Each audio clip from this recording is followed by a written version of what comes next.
So remember the movie Jerry Maguire, where Cuba Gooding is saying to Tom Cruise, show me the money. Never mind the sunshine. Show me the money. So you should be saying, look, I'm busy. I'm a busy woman. I work full time. I have a family. I have children. I am busy. Now you're telling me I need to put something else on my list of things to do. Show me the data. Next slide. So there have been at least 12 studies that have been done that have looked at the relationship between regular exercise and risk of breast cancer. And at least 12 studies have shown that women who exercise regularly reduce their risk of breast cancer. These are 6 of the studies. On the left are the journals in which they were published.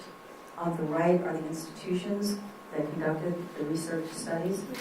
God bless the Keck School in UCLA. They did 3 of these studies. And in the middle you see the number of women who were involved in the studies. There's one that involves about 1,100 women, but look at the other studies, 74,000, 41,000, 218,000. Huge numbers of women. It's really incredible how many women will show up in the name of breast cancer. It really represents a standing army. I think Napoleon, in his dreams, could never have imagined such a standing army. Excellent.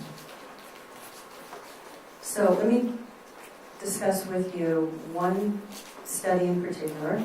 This was the E3N study that was conducted in France. Next slide. It was a cohort, which means it was a group of women. It was prospective, which means they followed them for a period of time. And it was a questionnaire. So women were given questionnaires, and then they were sent questionnaires every 2 years thereafter. They enrolled almost 91,000 women, mostly teachers. 77,000 women, 87%, filled out the 7th questionnaire. They were between 40 and 65 years old.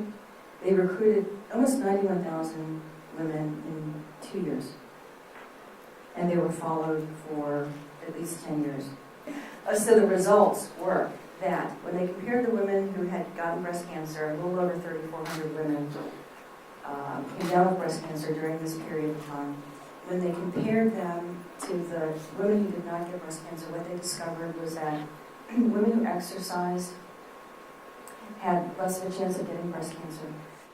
And the researchers concluded very strongly that exercise can prevent breast cancer, and they went on to say that women should know this, their physicians should know it, and those who are involved in public healthcare policy need to get that information out there.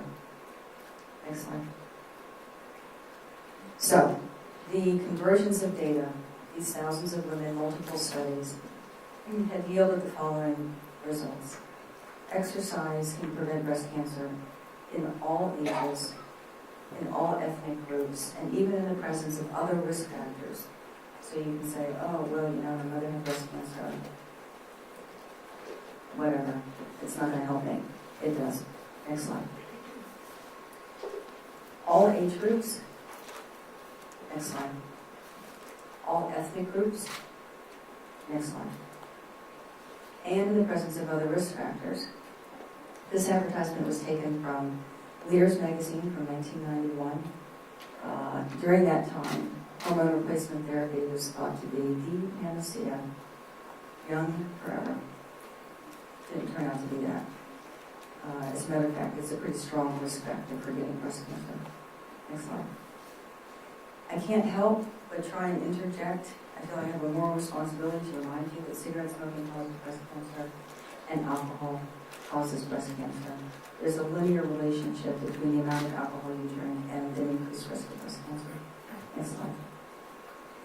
The average risk reduction if you exercise is about 30 to 40%. Next slide. And this is what 30 to 40% looks like if you graph it. So this on the left, pink bar on the left, would be your average risk, 1 in 8. And if you reduce the risk by 30%, you can see visually. And if you reduce it by 40%, you can see. So if we have 1.3 million women who come down with breast cancer this year, and we reduce that fewer by 30%, we have 400,000 fewer women with breast cancer. Excellent. The good news is that you don't have to sweat blood to get there. You have to exercise regularly. You don't have to kill yourself to do it. Excellent.